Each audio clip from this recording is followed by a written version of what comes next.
bien lo que habíamos comentado al principio, ¿no? La anemia no es una enfermedad hematológica, sino puede ser consecuencia de una gran cantidad de enfermedades, ¿no? Y es muy frecuente la anemia que se conoce de los trastornos crónicos, que en realidad este es lo que más que nada va a tratar esta clase, ¿no? La anemia de los trastornos crónicos. Entonces, aquí están como que el primer tema, que es la anemia de los trastornos crónicos, y los subtemas, ¿no? Que es las anemias secundarias infecciones, la insuficiencia renal crónica, problemas endocrinos, neoplasias neumatológicas, borrachismo y cirrosis, y aquí inflamaciones crónicas se refiere sobre todo a las enfermedades reumatológicas, ¿no? Que pueden producir anemia. Ahora bien, para que podamos hablar de una anemia de los trastornos crónicos, pues obviamente tenemos que tener un trastorno crónico, ¿no? Entonces, bueno, aquí está la definición. Es la anemia que acompaña a los padecimientos infecciosos, inflamatorios y neoplásicos de evolución crónica. En estos la anemia va a ser generalmente moderada, entre 8 y 11. Hay algunos subtipos, ¿no? de anemias que van a tener anemias más graves, como la insuficiencia renal crónica, que la anemia puede llegar a ser hasta de 5. En la gran mayoría de ellos va a ser normocítica, normocrómica. Dependiendo del tiempo de evolución del trastorno crónica, puede llegar a ser microcítica hipocrómica, o bien en algunas, como en el hipotiroidismo, puede tender a la macrocitosis. Pero bueno, la gran mayoría van a ser normo-normo. Y ahorita vamos a hablar de los mecanismos. Estos mecanismos de los que vamos a hablar se repiten en todos los subtemas con sus detalles. Uy. ¡Ay! ¡Qué carácter! Entonces, se han identificado con mi gatito, mi gatita, 4 mecanismos que están involucrados en la anemia de los trastornos crónicos. El primero es la alteración en el metabolismo del hierro. Vamos a ver que hay un hierro sérico bajo en presencia de hierro de depósito alto. Sí, esto se debe a varias situaciones que vamos a ver ahorita. El eritrocito va a vivir menos, va a haber una destrucción exagerada del eritrocito, va a haber una eritropoyesis, más bien insuficiente, con una producción insuficiente de eritropoyetina. Y bueno, aquí los malos del cuento son los macrófagos y las citocinas que producen estos. Te vamos a ir viendo uno por uno, ¿no? Entonces, el primero es la alteración en el metabolismo del hierro. Lo que les decía, va a haber hipoferremia, es decir, hierro sérico bajo, en presencia de hierro de depósito elevado. ¿Cómo evaluamos el hierro de depósito?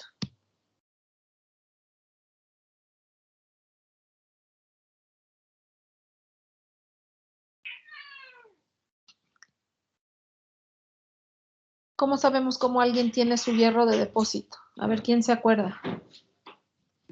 Esto ya lo vimos.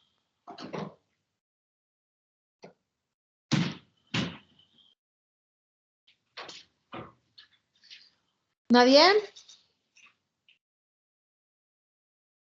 Si yo tengo una paciente y quiero saber cómo está su hierro, ¿qué estudio le pido?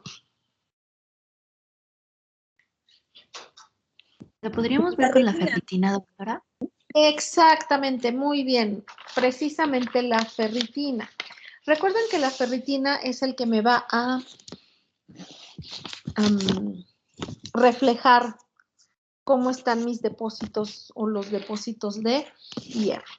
Entonces, voy a tener un perfil de hierro que me dice que mi hierro sérico está bajo, aunque la saturación de transferrina puede estar normal, va a haber ahí varios cambios, pero el hierro sérico está disminuido, pero la ferritina aumentada. ¿Sí? ¿Qué es lo que sucede? Bueno, hay 2 mecanismos. Este es el primero de ellos. Se va a producir interleucina 1. La interleucina 1 la producen los macrófagos, la pueden producir los linfocitos. ¿Sí? Entonces, al producir interleucina 1, en vez de sintetizarse ferritina, se sintetiza apoferritina. La apoferritina se inmoviliza dentro de la célula de tal forma que no puede salir. Ahora vamos a imaginarnos que estamos en la médula ósea. ¿Qué hay al centro de un islote eritroblástico? Los macrófagos. Los macrófagos. Si ustedes recuerdan, los macrófagos son los que van a compartirle el hierro que tienen guardado en su interior, ya sea como ferritina o como hemosiderina, a los eritroblastos que están ahí a los alrededores. ¿Qué pasa si en vez de ser ferritina es apoferritina? Bueno, no puede salir de la célula. Eso es por un lado. Por el otro lado, el metabolismo del hierro está íntimamente o está regulado por la hepsidina. ¿Quién se acuerda qué hace la hepsidina? Esto también ya lo vimos. ¿Quién produce la hepsidina y qué hace?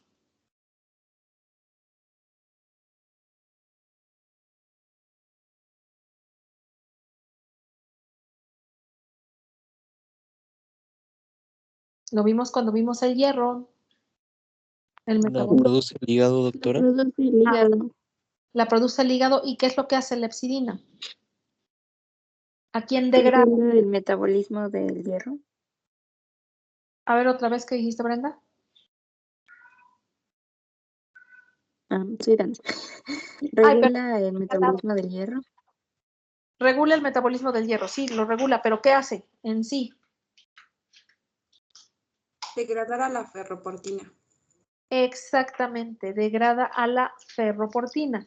¿Y en qué células encontramos a la ferroportina?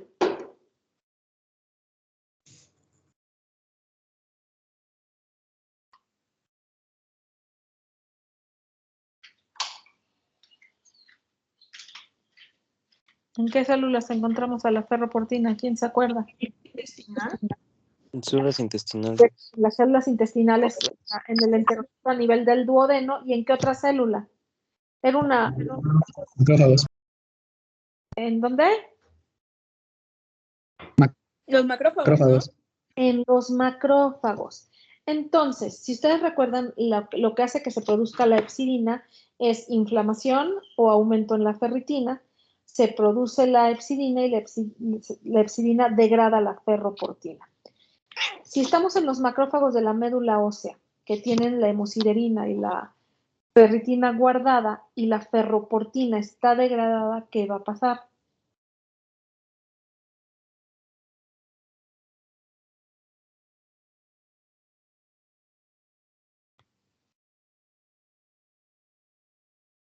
¿Qué va a pasar con ese hierro? No va a salir. No va a poder salir. Entonces, recuerden, estamos en la médula ósea viendo al macrófago y el macrófago tiene formada apoferritina y además tiene degradada a la ferroportina. Entonces, todo ese hierro es como si ustedes en su casa tienen el refrigerador y la alacena llena, pero la tienen cerrada con candado y no tienen la llave. ¿Qué les va a pasar a ustedes? Oh. ¿Van a poder comer o no van a poder comer? No. No, ¿verdad? Entonces, eso es lo que sucede. Vamos a tener mucho hierro de depósito, mucho hierro guardado en los macrófagos, pero nada de hierro en los eritroblastos. ¿Cómo se llaman los eritroblastos que tienen depósito de hierro? ¿Quién se acuerda?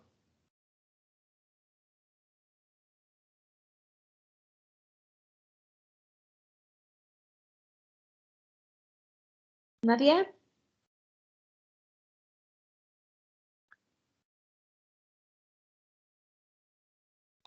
Ortocrómico. Bueno, eso es más bien porque ya están produciendo hemoglobina, pero cuando ya tienen hierro, se llaman sideroblastos, porque ya tienen hemosiderina. Sí, ahorita lo vamos a ir viendo. Bueno, aquí ya está inmovilizado el hierro por apoferritina o porque está degradada la ferroportina y en los neutrófilos hay lactoferrina. En situaciones de deficiencia de hierro grave, los neutrófilos también le pueden compartir ese hierro a los eritroblastos. Bueno, en esta situación de inflamación no se puede hacer. Entonces, aquí tengo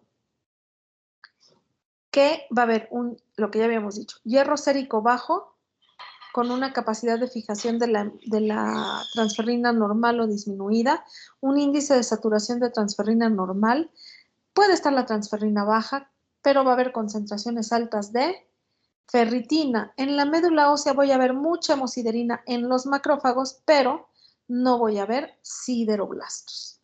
Recuerden, los sideroblastos son eritroblastos con hemosiderina. ¿Vamos bien?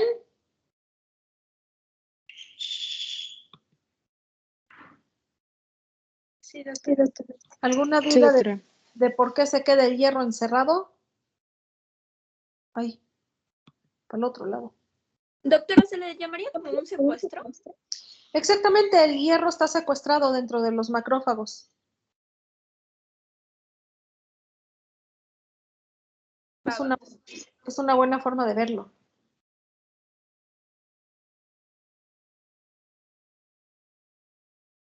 Bueno, entonces ese es el primer mecanismo, alteración en el metabolismo del hierro. El segundo mecanismo va a ser que va a haber una destrucción exagerada o aumentada de eritrocitos. Entonces, ¿dónde se van a morir los eritrocitos en nuestro cuerpo? En el En el vaso. vaso. En el vaso, y en el vaso hay muchos ¿qué? ¿Quiénes los macrófagos? Entonces, ante una situación de inflamación crónica o una infección crónica, ¿estarán los macrófagos activados o inactivados? Yo digo, ¿contentos o enojados? Enojados. Muy Están activados. enojados, ¿no? Están muy activados, están viendo quién, no están viendo quién se las hizo, sino quién se las paga. No, así literal. Entonces ven al eritrocito y les dicen, tú qué baboso, órale, ven. Y pum, se lo destruyen antes de tiempo. De tal forma que la vida media del eritrocito disminuye de un 20 a un 30%. ¿A qué se debe? Bueno, activación de los macrófagos inducida por infecciones, inflamación o cáncer. Entonces, por un lado, tengo eritrocitos que no se están produciendo suficientes porque no hay hierro, el hierro está secuestrado. En segundo lugar, se están destruyendo antes de tiempo. El siguiente mecanismo que se ha identificado es que va a haber un nivel de eritropoyetina que, si bien está aumentado porque hay hipoxia y hay anemia, la magnitud de este aumento no va a correlacionar con el grado de la anemia. Les pongo así un ejemplo bobo, pero así facilito.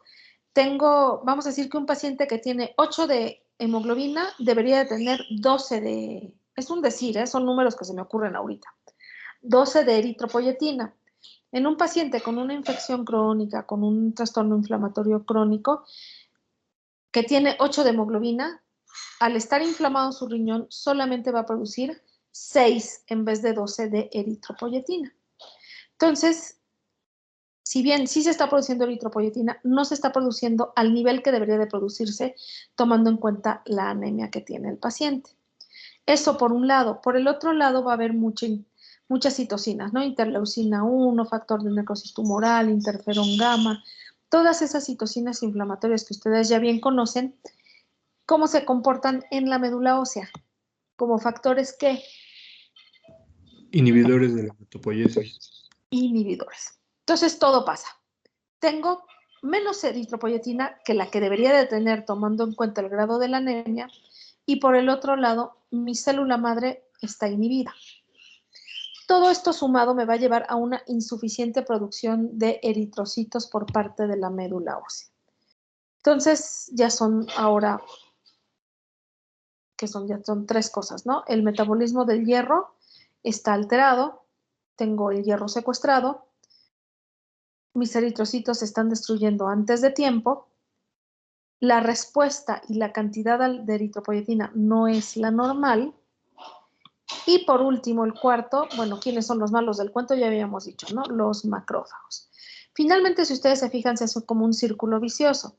Se activa el sistema inmunológico, eso hace que se elaboren citocinas inflamatorias como interleucina 1, ahí están, ¿no? Factor de necrosis tumoral, interferón gamma, factor transformador de crecimiento beta. Estos van a inhibir la eritropoyesis, van a alterar el metabolismo del hierro y van a producir una destrucción exagerada de eritrocitos. Y entre más se activan, pues más se hace este círculo vicioso, ¿no? ¿Dudas o preguntas del mecanismo? No, doc. ¿No? Bueno, entonces el diagnóstico, obviamente, para poder hablar de una anemia del trastorno crónico, tengo que tener el trastorno crónico. ¿no? Entonces todo va a ser muy importante el contexto clínico del paciente. El grado de anemia va a ir muy de la mano con el tipo de enfermedad crónica. Es decir, un paciente con insuficiencia renal crónica va a tener más anemia que, por ejemplo, un paciente con una infección crónica o con diabetes o con artritis. La anemia va a ser moderada, ¿no? 9 a 11 y la mayor parte de las veces va a ser normocítica, normocrómica. Y aquí estoy comparando la anemia de los trastornos crónicos con la anemia ferropénica o la deficiencia de hierro. ¿Por qué? Pues porque son las que más se pueden llegar a confundir. Entonces, ¿qué necesitamos que pase para que un paciente desarrolle anemia ferropénica? ¿Qué tiene que pasar con los depósitos? Se tienen que agotar. ¿Se tienen que qué? Dijo agotarse. Agotarse, exactamente. En pocas palabras, acabarse. Aquí está, ¿no?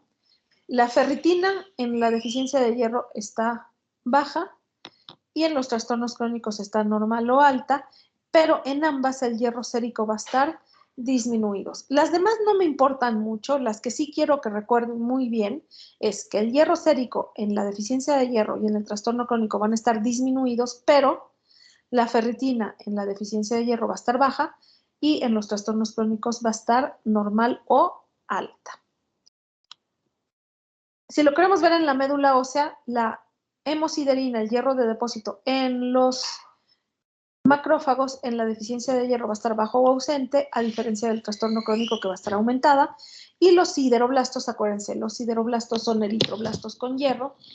En la deficiencia de hierro puede haber normales o estar ligeramente bajos y en el trastorno crónico van a estar bajos o ausentes, porque aquí el hierro está completamente encerrado. ¿Sí? ¿Dudas o preguntas hasta aquí?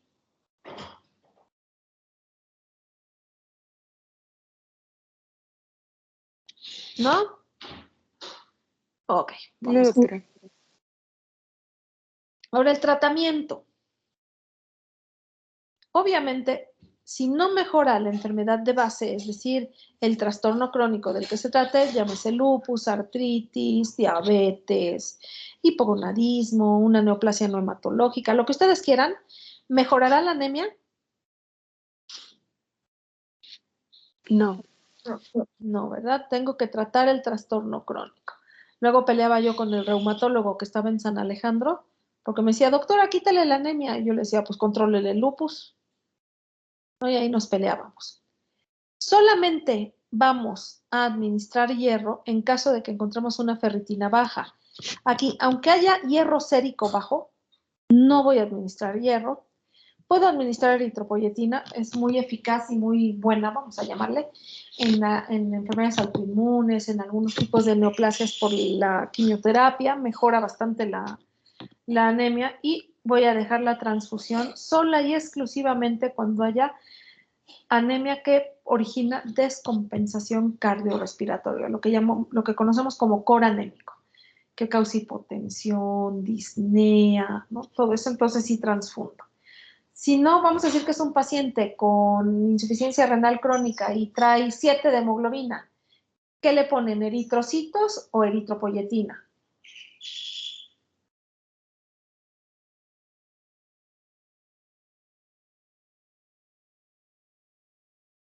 Es un volado, échenselo. Tengo un paciente renal con 7 de hemoglobina. ¿Qué le pongo? Eritropoyetina. Eritropoyetina. Los pacientes con insuficiencia renal crónica toleran bastante bien la anemia precisamente porque es una anemia crónica. Entonces, ¿por qué tienen anemia los pacientes? Pues principalmente hay otros factores, pero principalmente porque no hay eritropoyetina. Entonces, si yo voy a la farmacia, la compro o la saco y se la pongo, ¿qué va a pasar con la hemoglobina? ¿Mejorará? Sí. Doble contra sencillo que sí, ¿no? Entonces, bueno, la transfusión solamente cuando hay descompensación cardiorrespiratoria. Entonces, bueno, eso sería en cuanto a las generalidades de los trastornos crónicos. ¿Alguna duda que tengan? Doc, ¿de casualidad puede repetir cuándo debemos administrar hierro? Solamente cuando la ferritina está baja. O sea, si tú demuestras que no hay hierro de depósito en el paciente, ahí sí puedes administrar hierro. Pero si la ferritina está normal o alta, no debes de administrar hierro, aunque tengas ferropenia, aunque tengas hierro sérico bajo. Ok, Doc, gracias. De nada. ¿Alguien más tiene alguna otra duda? Doctora, yo tengo una duda en cuanto a las opciones, y es que eso lo hemos venido viendo desde reumatología, que en ciertas patologías tanto puede ser beneficioso para el paciente, pero también puede activar la inmunidad del paciente. Entonces, ¿Pero qué te refieres? ¿A las transfusiones? ajá. Ah, es que no te había entendido. ¿Cuándo sí, cuándo no? O sea, ¿cuándo ya no should be? La única indicación de transfusión es cuando hay descompensación cardiorrespiratoria o que tú sabes que no vas a poder corregir el problema. Vamos a decir, un paciente que le diste una dosis muy alta de quimioterapia y tú sabes que su médula ósea no se va a recuperar en 14 días. A ese paciente lo tienes que transfundir. Pero si es por artritis, si es por lupus, si es por insuficiencia renal crónica, si tienes otra forma de mejorar el nivel de hemoglobina sin transfusión, siempre vas a tomar esa opción. Pero si ya está descompensado, que esté hipotenso, que esté chocado, que tenga insuficiencia respiratoria, literal, que se esté ahogando porque tiene 2 eritrocitos, entonces ahí sí ya lo transfundes. No sé si me explico. Sí, doctora. Aunque Totalmente de acuerdo que en una enfermedad autoinmune, si tú le metes eritrocitos y es una anemia hemolítica autoinmune de una lúpica, para empezar te va a costar trabajo encontrar una unidad y en segundo lugar sí puedes hacer que se prenda más el anticuerpo. ¿Qué me ibas a decir? Porque te interrumpí, disculpa. no, doctora, lo mismo, que pudiese empeorar la situación, ¿no? O sea, pudiese ser la génesis como del final del paciente. Sí, pues si es un paciente con una anemia hemolítica autoinmune y tiene 2 de hemoglobina, aunque le vayas a prender más, pues ahí lo tienes que transfundir, si no se te muere en ese momento. Todo depende del contexto clínico. Lo que a veces haces es ponerle el menos incompatible y le metes esteroide a toda, así una dosis machina, así con ganas, un bolo de 1 gramo, ¿no? Por un lado estás bajando la inmunidad con el esteroide y bueno, le pones los eritrocitos pues, para que no se te muera. Hay pacientes que acaban intubados porque literal tienen 2 eritrocitos.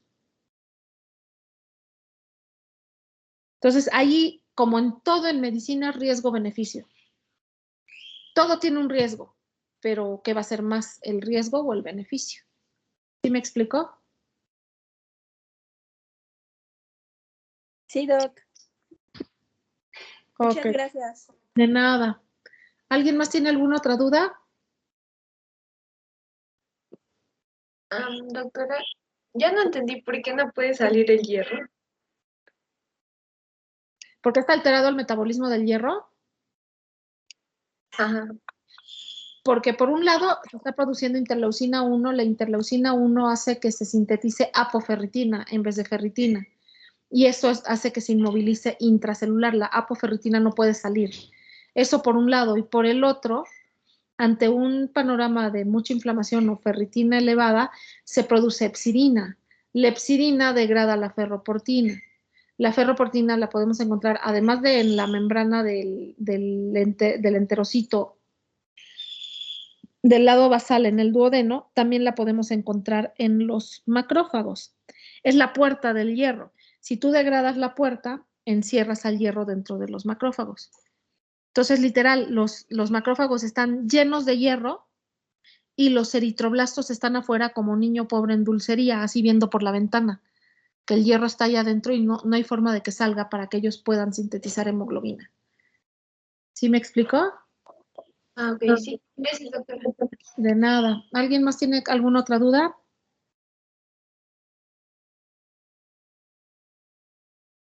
¿No? Ok, vamos a empezar con, ahora sí que cada subtema con sus características especiales. Hay que recordar que esto que acabamos de ver de los trastornos crónicos se repiten todas, nada más algunas tienen algunas cosas especiales. ¿no? Entonces, bueno, la anemia secundaria infecciones. Hay varios mecanismos. Vamos a considerar una infección crónica cuando un microorganismo permanece de 2 a 3 semanas en el organismo. Díganme una infección que se les ocurra que sea crónica. Tuberculosis, Tuberculosis, Sí. ¿qué otro se les ocurre? malaria, El paludismo. Sí. El paludismo, por ejemplo, o la malaria produce además de anemia por el proceso del trastorno inmune, pues por hemólisis, ¿no? ¿Qué otra? ¿Puede ser Helicobacter? También, pero bueno, el Helicobacter más que nada produce trastornos de absorción. Pero sí, también. Ahorita vamos a ver más ejemplos. Entonces, bueno, no hay que olvidar lo que dice aquí, ¿no? Microorganismos. VIH, El VIH sífilis. también, sífilis. Ahorita vamos a ver varios. ¿Y las qué dijiste? Tuberculosis. Tuberculosis, sí, claro. Bueno, hay microorganismos que producen hemólisis. Un ejemplo también es la tuberculosis. Y bueno, la anemia asociada al SIDA que se cuece aparte. Ahorita la vamos a ver. Entonces, en general, las anemias secundarias e infecciones crónicas se van a desarrollar de forma gradual. También generalmente son moderadas, de 9 a 12.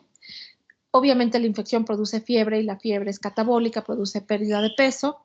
Y bueno, la gravedad de la anemia va a correlacionar con la gravedad de las manifestaciones clínicas de infección. Entre más grave la infección, pues peor la anemia. Y entre más tiempo dure la infección, pues peor la anemia también. ¿Sí? Entonces, además de los mecanismos que ya vimos, se considera que en las infecciones crónicas hay una disminución del hierro plasmático que se hace como un mecanismo de adaptación porque las bacterias ocupan el hierro para aumentar su virulencia. Entonces el organismo lo esconde, ¿no? Para que las bacterias no tengan hierro, además de todo lo que ya vimos. Entonces, este es otro mecanismo. Aquí hay ejemplos de infecciones crónicas, lo que dijimos, tuberculosis. El histoplasma, ¿qué es? ¿Qué tipo de microorganismo es? hongo, Es un hongo. ¿En quiénes son frecuentes este tipo de infecciones? Pacientes con VIH.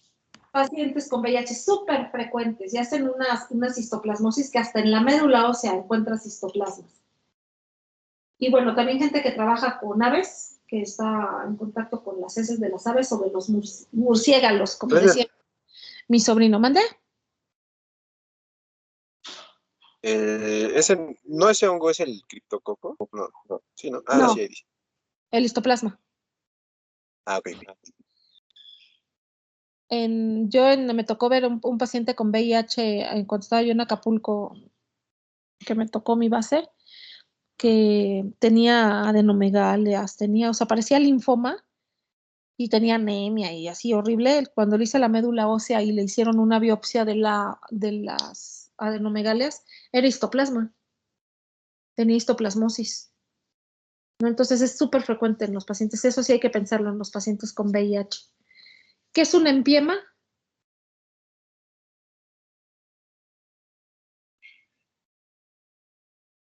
¿Qué significa la palabra empiema?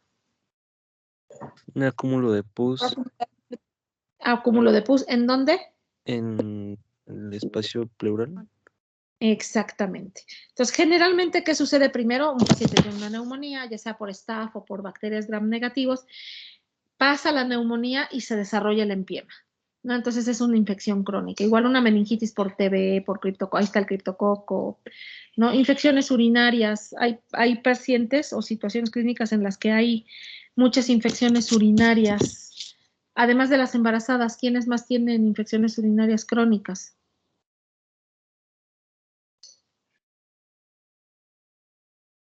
Los diabéticos.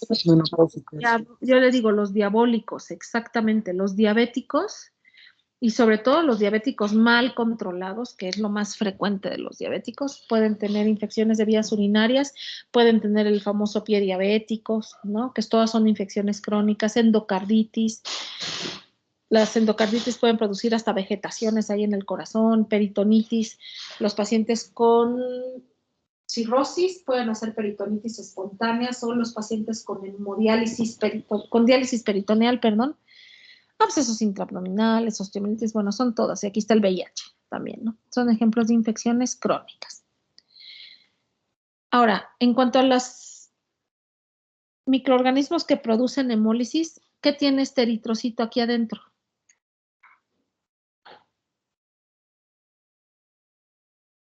¿Qué les parece que es eso?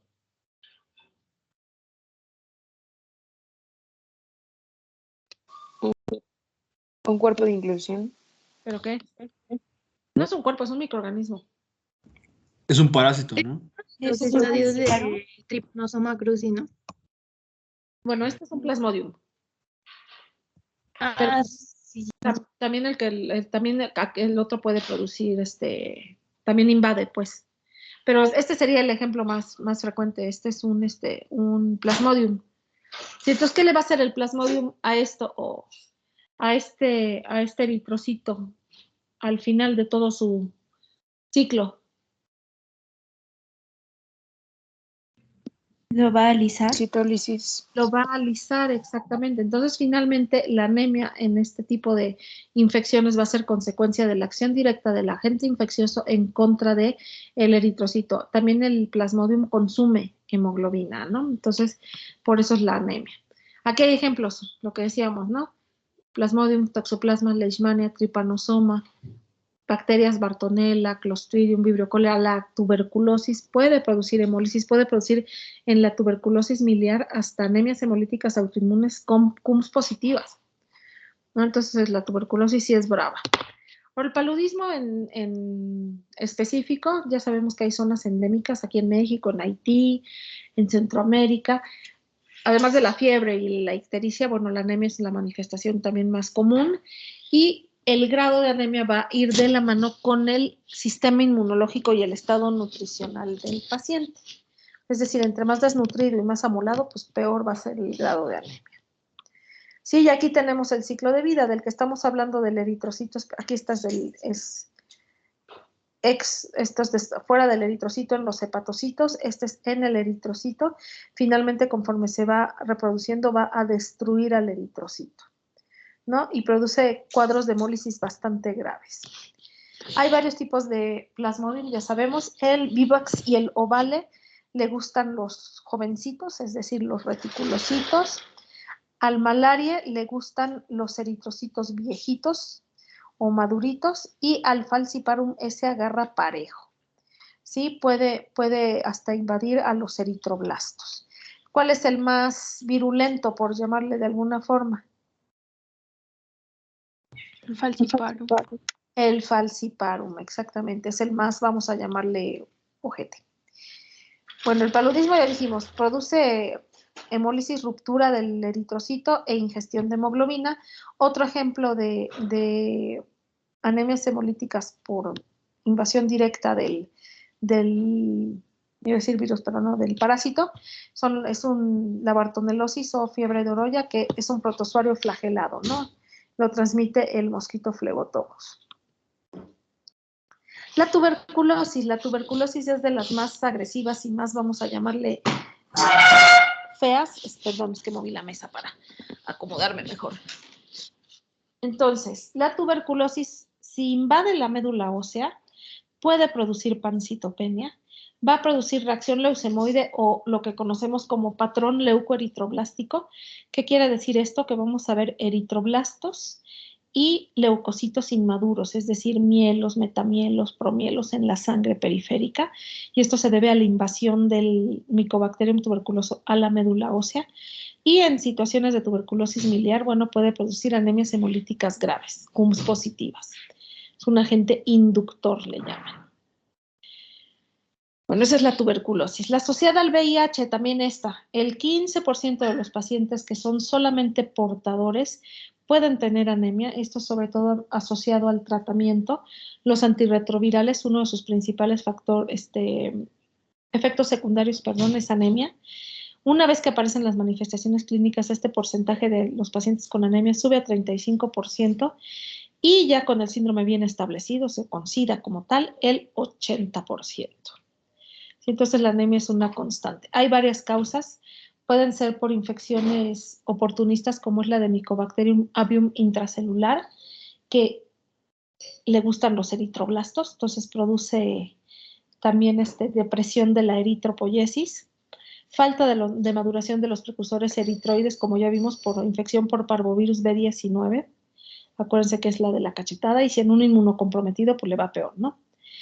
Hay inhibición directa de la eritropoiesis por los linfocitos T supresores, la mielosupresión por los fármacos, ya lo habíamos mencionado. Y bueno, en estos pacientes también va a haber una producción disminuida de eritropoyetina y puede haber invasión directa por el virus de la célula tallo, ¿sí? De la célula madre. Entonces, bueno, por todas estas causas los pacientes con VIH tienen anemia. ¿Dudas de las infecciones?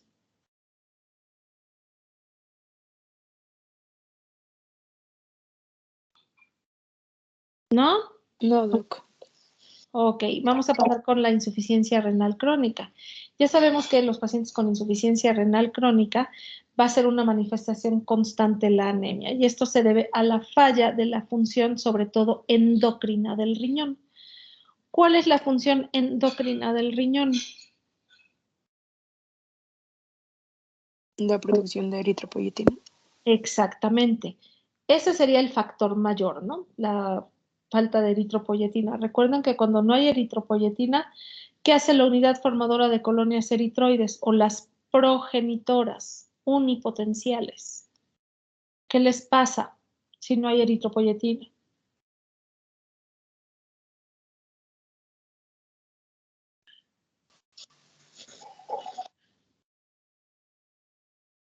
Empieza con A.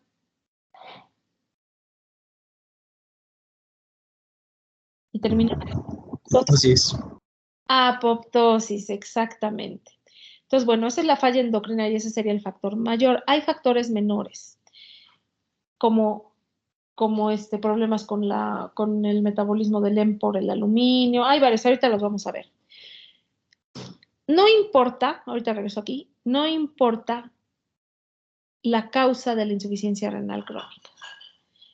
¿Sí? Lo único que va a estar relacionado con la gravedad de la anemia va a ser la gravedad de la insuficiencia renal crónica. ¿Sí? Y bueno, en la enfermedad poliquística o quística renal pueden tener lo contrario, poliglobulia, porque el quiste produce eritropoyetina. Sí, bueno, aquí tengo factores mayores, que sería en primer lugar la deficiencia de la secreción de eritropoyetina, que me va a llevar así directito a una depresión de la eritropoiesis. Y bueno, ay, ¿por qué me sacó? Espérenme. Me sacó de la reunión. Ok. Lo que decía, también puede haber una disminución de la supervivencia del eritrocito, y esto se debe sobre todo al aumento en la urea, produce hemólisis. Y bueno, factores menores, vamos a ver que tanto la diálisis peritoneal como la hemodiálisis produce pérdida de ácido fólico y de hierro. Entonces sí puede haber deficiencia de hierro y también de folatos.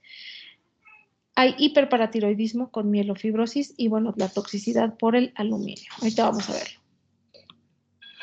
Entonces, bueno, el 85, esto es lo que decíamos, el 85 al 90% de la eritropoyetina se produce en las células intersticiales y endoteliales de la corteza renal. A la disminución de la eritropoyetina y el efecto tóxico de las sustancias retenidas me va a llevar a una disminución en la producción del hemo y a una disminución o inhibición del crecimiento de las colonias eritroides. Ya sabemos, ¿no? Si no hay eritropoyetina, la unidad formadora de colonias eritroide se muere.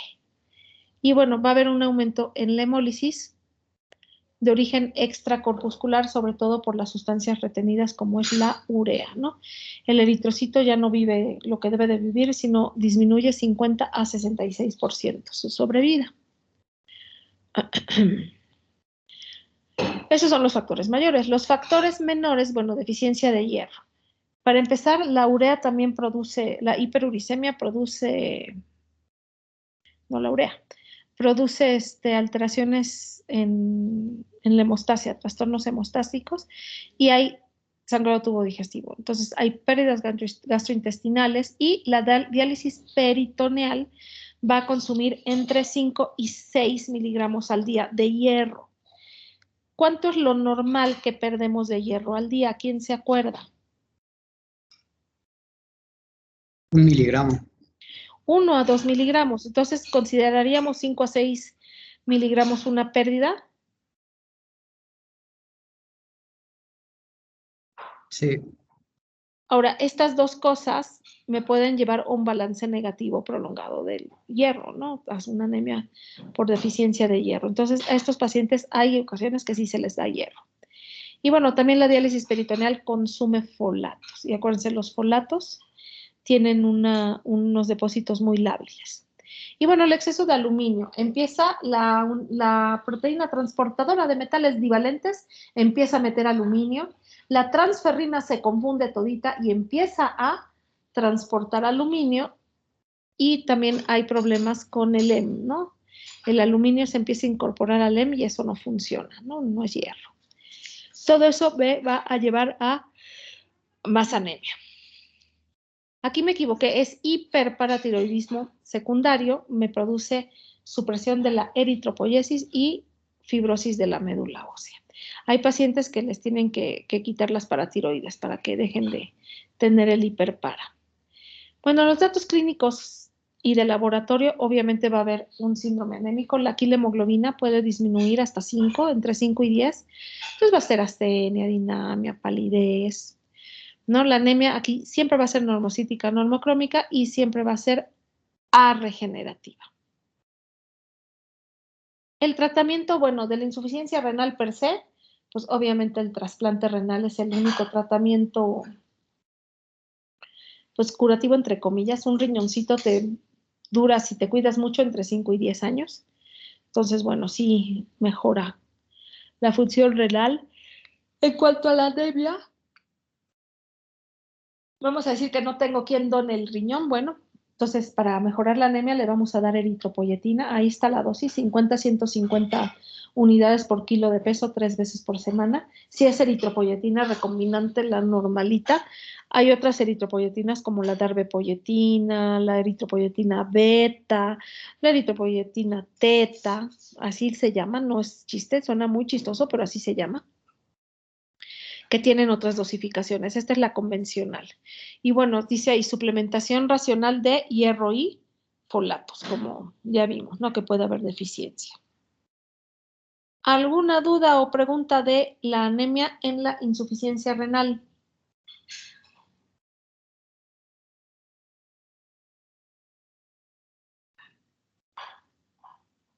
¿No? Ok.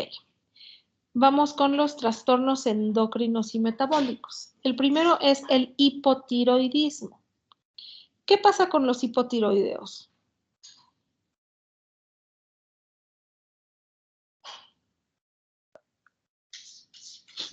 Está bajo su metabolismo. Está bajo su metabolismo. Esto se debe a una disminución en las hormonas tiroideas. Acuérdense que las hormonas tiroideas son las que llevan nuestro metabolismo. Entonces, si no hay hormonas tiroideas, el metabolismo disminuye. Si el metabolismo disminuye, ¿se consumirá más o se consumirá menos oxígeno? Menos. Menos. Menos. Entonces, la demanda está disminuida de oxígeno, ¿no? Eso crea en el organismo una situación de, entre comillas, hiperoxemia. ¿Qué es lo que necesita o qué es lo que hace que se sintetice o que se genere la eritropoyetina? Hipoxia. La hipoxia. En un sistema que está con hiperoxemia, se deja de producir la eritropoyetina, hay una secreción restringida de eritropoyetina, lo cual me va a llevar así a la larga, nuevamente un trastorno crónico, a niveles bajos de hemoglobina, porque no hay eritropoyetina. Aquí en esta también puede haber deficiencia de sustancias específicas de la eritropoyesis, sobre todo ácido fólico y cobalamina, por problemas de aclorhidria que ahorita vamos a ver. Aquí en esta, el eritrocito, aquí sí vive normal. Espérenme un segundo. A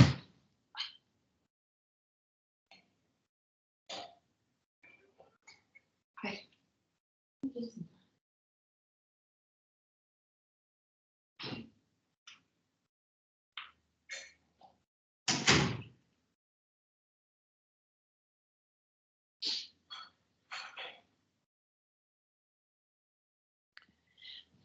Ay, ya, gatija exigente.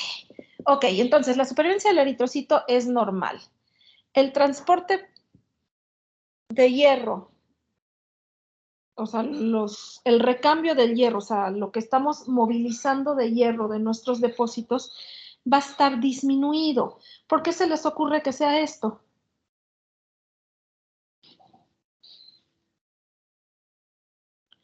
¿Por qué no se está moviendo hierro de los depósitos?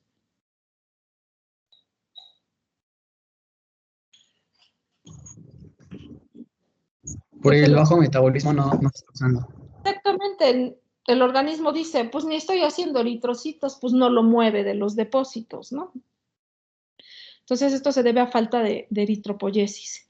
Aquí la anemia puede ser de entre 7 y 12 gramos, generalmente es normo, pero el hipotiroidismo puede producir anemia megaloblástica, entonces puede ser moderadamente macrocítica. El hipotiroidismo también produce acloridria y bueno, el tratamiento está de lo más fácil. Les voy a dar su levotiroxina todos los días, 2 horas antes del desayuno, con la panza vacía, no en la mañana, como ahí te dicen los endócrinos. ¿Dudas del hipotiroidismo y la anemia?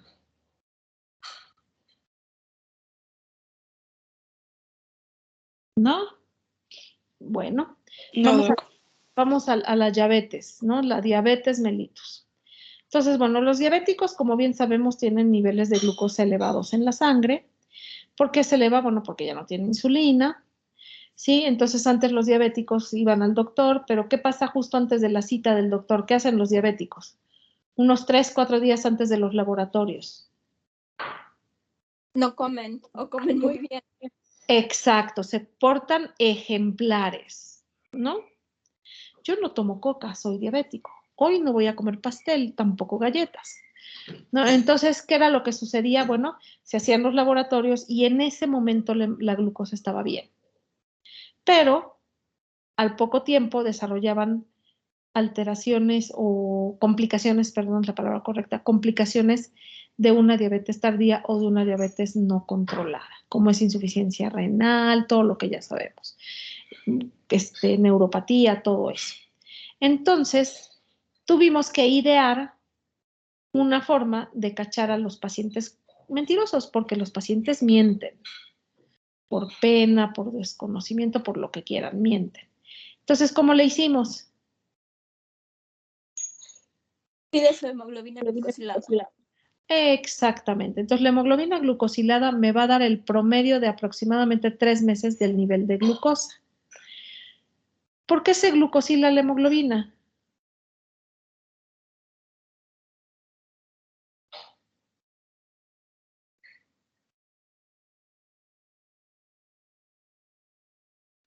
Bueno, ahí tienen ustedes que el eritrocito es especial.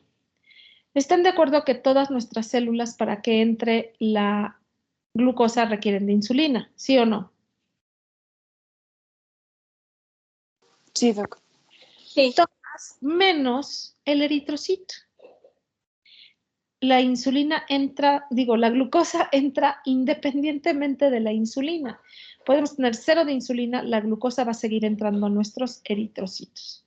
Eso hace que en un medio de hiperglucemia, que un paciente tenga 300, 400 de glucosa todos los días durante 3 meses en la sangre, la hemoglobina se va a glucosilar.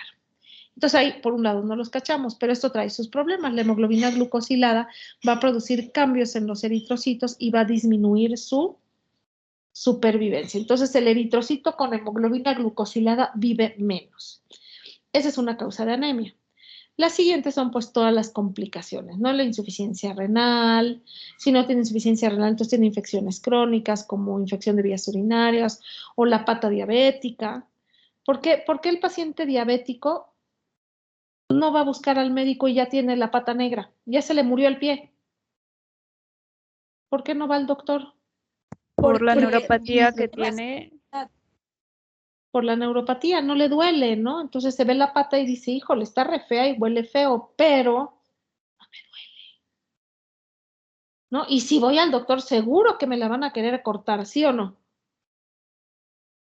Entonces, finalmente, el pie diabético, las infecciones de vías urinarias de repetición, son infecciones crónicas que van a contribuir a la anemia.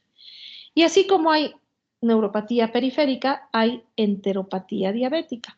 Es decir, el sistema de inervación del tubo digestivo se truena, entonces los pacientes ya no tienen movilidad, tienen acloridria y bueno, todo esto va a empeorar la anemia.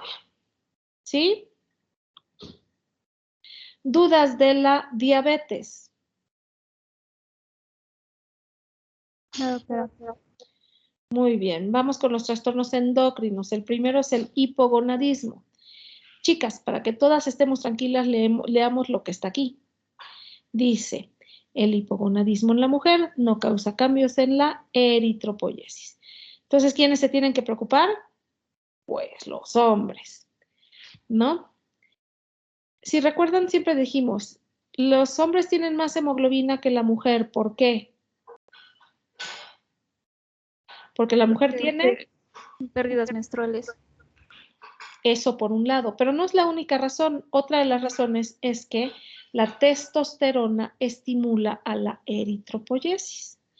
Cuando un niño chiquillo es lindo y tranquilo, cuando es niño de 9, 10 años, le pega la pubertad, empieza a producir mayores cantidades de testosterona, se pelea con su mejor amigo sin razón aparente, pues es la testosterona, ¿no? Y a la par, todos los niveles o todos los valores de su serie roja van a aumentar entre 10 y 13%. Precisamente por esto, porque la testosterona estimula a la eritropoyesis. Entonces, además de que se ponen agresivos, pues empiezan a crecer los músculos, ¿no? La testosterona hace todo esto. Si a algún paciente le dan testosterona o anabólicos androgénicos, estos pueden tener hasta poliglobulia. Por ejemplo, el danazol, la mesterolona, todos esos. Ahora, lo contrario, ¿qué pasa si un paciente adulto hombre es sometido a una orquiectomía bilateral? ¿Por qué haríamos algo tan feo? Cáncer. Cáncer de testículo o de próstata. Hay pacientes, sobre todo muy abuelitos, que tienen cáncer de próstata que les tienen que hacer a veces castración, bueno, quiectomía quirúrgica o bien química para que dejen de producir testosterona y deje de crecer el cáncer. ¿No? Entonces, a los pacientes que les pasa esto o que les hacen esto, tienen un descenso del 6% de su hematocrito, ¿sí? Por la falta de la testosterona. ¿Dudas del hipogonadismo?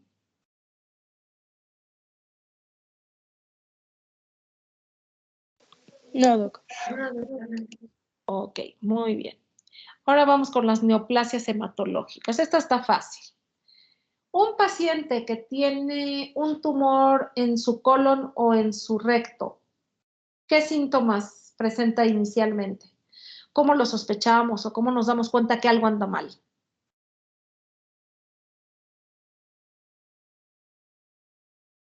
Tiene pérdida de peso. Por las pérdidas hematológicas. Una puede tener pérdida de peso, pero lo segundo que dijo, no vi quién lo dijo, pero ¿qué sucede? Sangre en heces. Sangra, ¿no? Le sangra el tumor, ya sea, si está muy bajo, intestino muy bajo, pues va a ser hematoquesia. Si es en el estómago o en el esófago, pues melena, ¿no? Sangrado tubo digestivo alto. Si tiene cáncer de próstata o de vejiga, ¿qué síntoma? Hematuria. Hematuria. Si tiene cáncer de pulmón, Hemoptisis. hemoptisis. Entonces ya ven a lo que voy, ¿no? Una de las primeras causas de anemia en las neoplasias no hematológicas son las pérdidas sanguíneas, que pueden ser agudas o crónicas. Y una vez diagnosticado el cáncer, pues le damos tratamiento. ¿Con qué tratamos el cáncer? El que sea. Quimioterapia. Con la quimio. ¿Y la quimio qué células afecta? ¿Quimio o radio? Todas. Todas, pero principalmente Las que hacen mitosis, acuérdense, todas en nuestro cuerpo, todas las células que tienen mayor recambio, cuando a alguien le dan quimio, La quimio no sabe cuál es buena y cuál es mala, agarra parejo, entonces le va a pegar precisamente a esas células que están en constante reproducción. La médula ósea, la piel, el tubo digestivo, se les cae el pelo, ¿sí? Precisamente porque la quimioterapia afecta a todas las células que están en fase de mitosis o en fase de síntesis. Entonces, esta es otra causa de anemia en los pacientes con cáncer, el tratamiento. Obviamente, entre más fuerte sea el tratamiento, pues más grave va a ser la anemia, ¿no?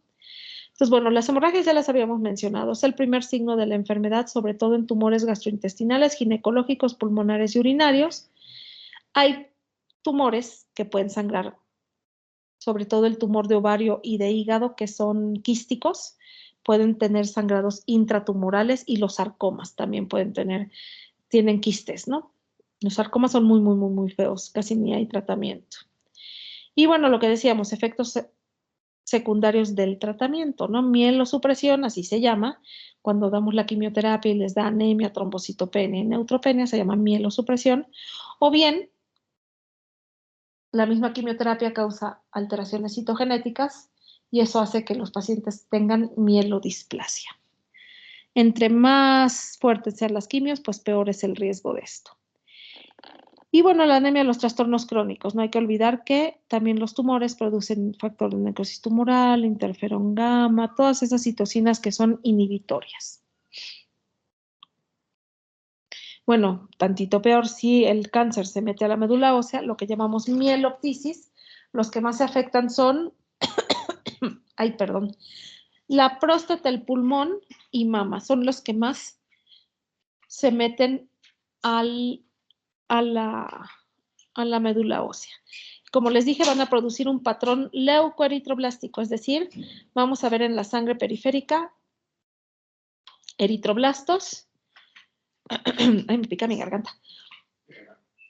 Y leucocitos inmaduros, ¿no? Lo que son mielos, metamielos. Cualquier cosa que invada la médula va a producir este patrón, llámese cáncer o lo que habíamos visto, ¿no? Infecciones. Y bueno, hay tumores que producen mucina y esos hacen anemias microangiopáticas, que como su nombre lo dice, es destrucción de los eritrocitos en la microvasculatura y producen, ahí vamos a ver lo que les dije que eran los esquistocitos. Ahora, en los tumores gastrointestinales, sobre todo los avanzados, no hay que olvidar los factores nutricionales. Un paciente con un tumor avanzado en el estómago o en el esófago, ¿podrá comer bien? No. No, ¿verdad? Entonces no hay que olvidar los factores nutricionales, ¿no? Y bueno, en un paciente que tiene anemia por el tratamiento, por la quimio, le podemos dar eritropoyetina. De 150 aquí la dosis es más alta, hasta 300 unidades por kilo de peso, 3 veces por semana. ¿Dudas de la anemia en las neoplasias no hematológicas?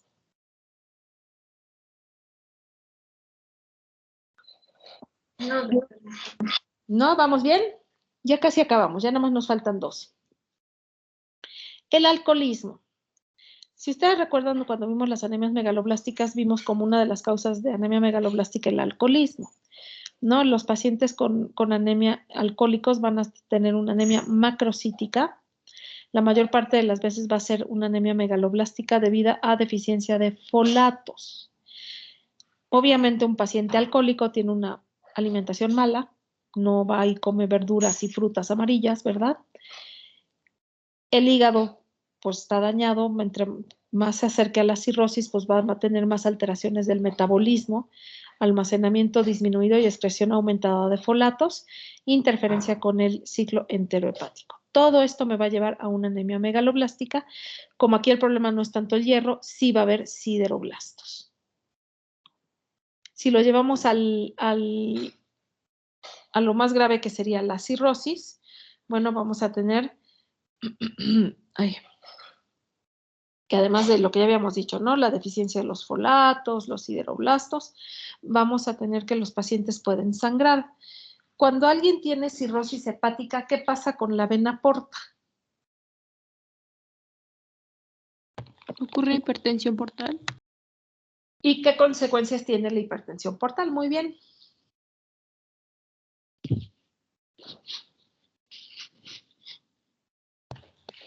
Varices esofágicas. Por un lado, varices esofágicas. ¿Qué más? ¿Qué le pasa al vaso? Esplenomegalia. Va a haber esplenomegalia o aunque no haya vaso crecido puede haber hiperesplenismo, ¿no? Entonces, esto por un lado va a producir secuestro plaquetario, trombocitopenia, luego los pacientes cirróticos, ¿qué sucede con sus factores de coagulación? ¿Dónde se producen los factores de coagulación? En el hígado. En el En el hígado. hígado.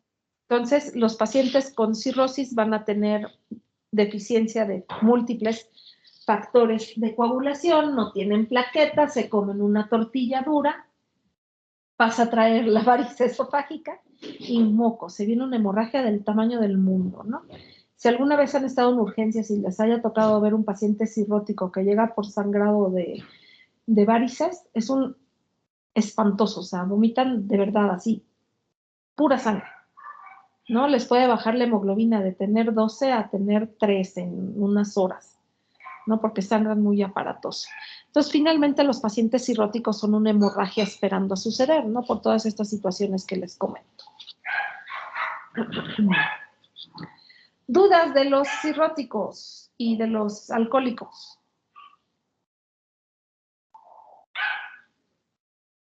¿No? Ya casi acabamos, ya nada más nos faltan como 5 diapositivas. Vamos con la última, que son las enfermedades reumatológicas.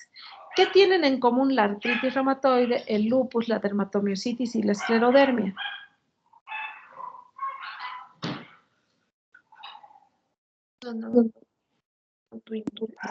¿Cómo? Todas son autoinmunes. Todas son autoinmunes, todas tienen una alta producción ¿de qué? ¿De qué tipo de citocinas? Proinflamatorias. Unas proinflamatorias. Entonces podemos decir que en todas estas situaciones todo el sistema va a estar con mucha inflamación. Hay que recordar lo que ya vimos de los trastornos crónicos, ¿no? Que hay interleucina 1, se inhibe la eritropoyesis, se inhibe la producción de eritropoyetina, se encierra el hierro, los macrófagos se enojan y empiezan a comer de más. Entonces todo esto me va a llevar a anemia, ¿no? En los casos no complicados la anemia puede ser moderada de 9 a 12. En las lúpicas se cuecen aparte, las lúpicas hacen anemia hemolítica autoinmune, trombocitopenia inmune secundaria a lupus, hasta anticuerpos contra los neutrófilos. Entonces, en las lúpicas las citopenias pueden ser peor. Pero vamos a decir, en una artritis reumatoide puede haber una anemia normocítica, normocrómica, a regenerativa. Aquí olvídense que dice normales, reticulocitos bajos.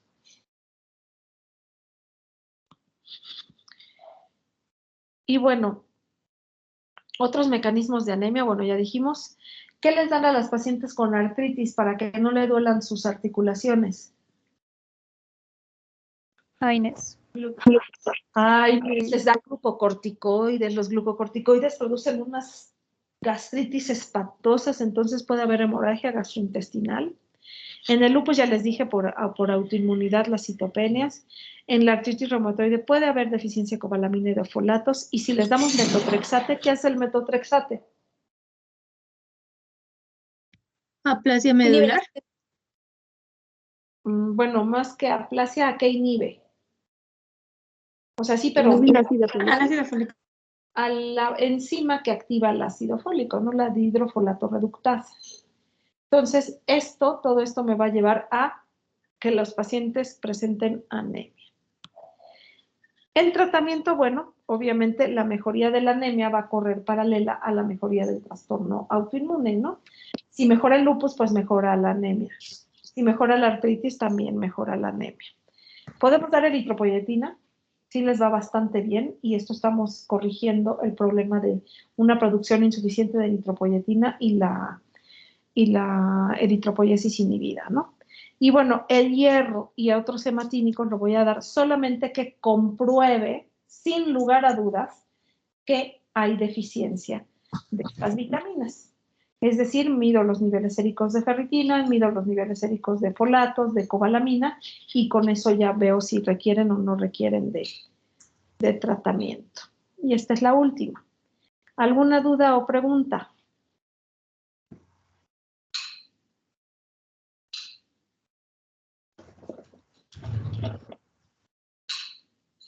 Creo que no. ¿No? No dejen sus dudas para el examen. No los quiero asustar, pero ya nos faltan, según yo, 3 temas, que los vemos en 2 clases, que son las anemias hemolíticas, que las veremos el miércoles, y el que sigue es la segunda parte de anemias hemolíticas y eritrocitosis, que las veremos el lunes. Entonces, el examen lo estaremos haciendo como el sábado de la semana que entra. Entonces, no dejen sus dudas para el examen. ¿Alguna duda o pregunta? Doc, no lo haga el sábado. ¡Oh, Dios mío! Te voy a hacer el examen fácil para que sea un regalo. No creo. Te juro que sí, de verdad. Es fácil. Si entran a clases, ponen atención, de verdad que el examen no está difícil. Si me prenden y se van a jugar y se ponen con su teléfono, y pues ahí sí, no les garantizo que les vaya bien, pero en general ahorita con esta modalidad a todo el mundo le va re bien en el examen. Sería el sábado, ¿qué es? Hoy es 20. Ay, ¿dónde está mi teléfono? Para ver un calendario. ¿El 2 de octubre? Creo que sí. Sí. Sería el sábado 2 de octubre. Lo podríamos hacer en la semana, pues, pero no sé si... A mí me da lo mismo. Pero desde que estoy haciendo exámenes en línea, todos me piden que sea el sábado.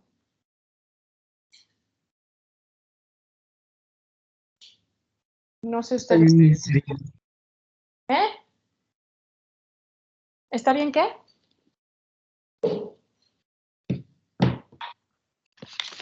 Está bien.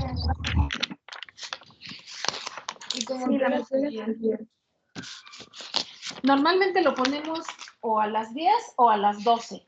Lo que normalmente diga la mayoría. Yo nada más se los habilito, ya ustedes lo contestan, el Teams lo califica y ya sabemos casi automáticamente la calificación.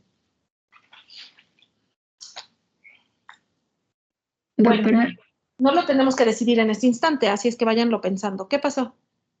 Bueno, de una vez, yo apoyo a la compañera también porque acabo de percatar que yo tengo una cita médica ese día. Y Pues no sí, puedo aplazarla. estamos hablando de 120 alumnos. Pero bueno, no lo tenemos que decidir ahorita. Ya váyanlo pensando y lo vamos platicando. Tenemos 2 semanas para decidirlo. Y se los puedo habilitar el viernes, por ejemplo. O el jueves en la noche. A mí me da lo mismo, pues. Váyanlo pensando. No, mejor el lunes. No, porque el lunes tenemos clase y tenemos que seguirnos con el programa, si no, no acabamos.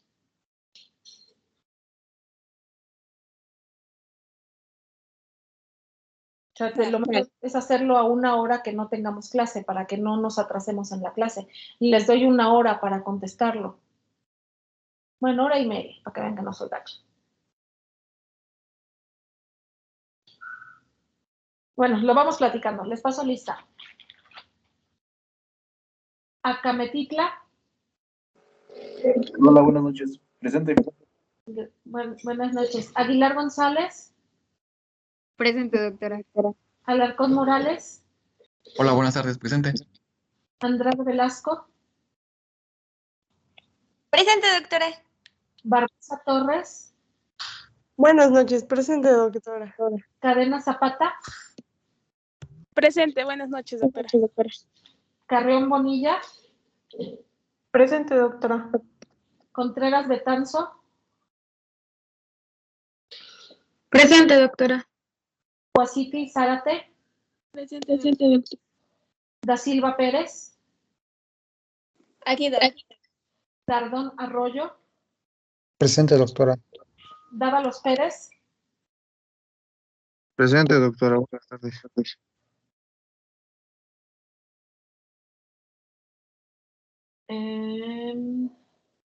Escobedo Hernández. ¿No? Escudero Arreguín. Presente, doctora. Buenas noches. Flores Ramos. Presente, doctora. Buenas noches. Gómez Lagunas.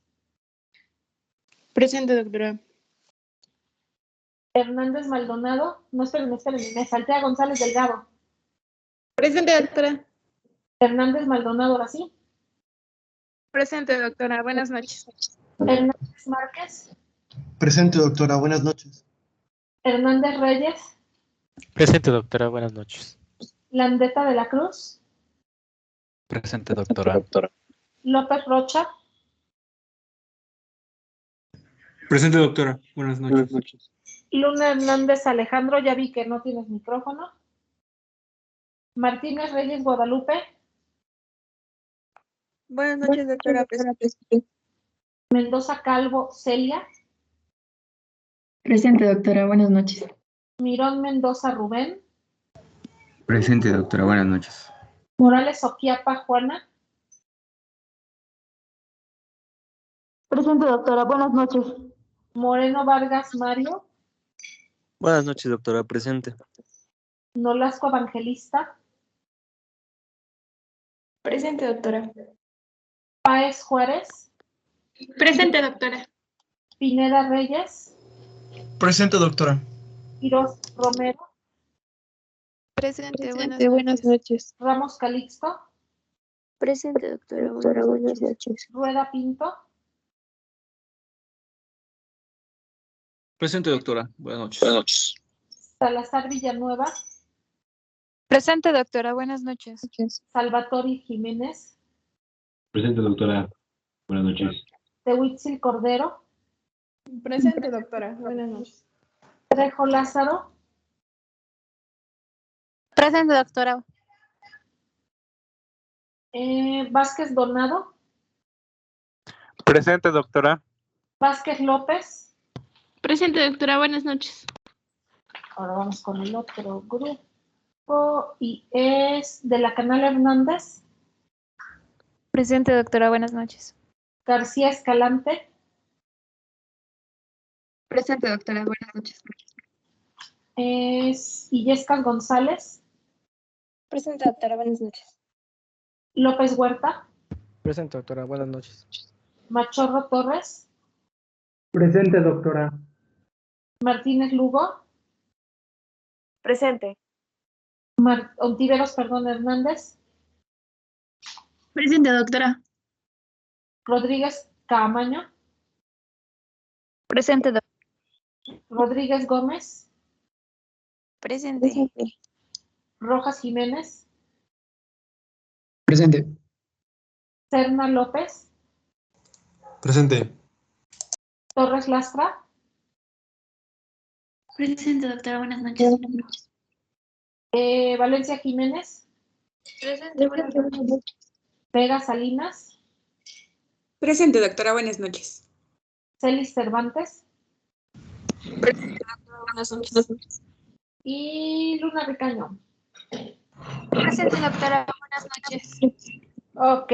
Bueno, váyanlo pensando, muchachos, y terminando, pues ya lo platicamos.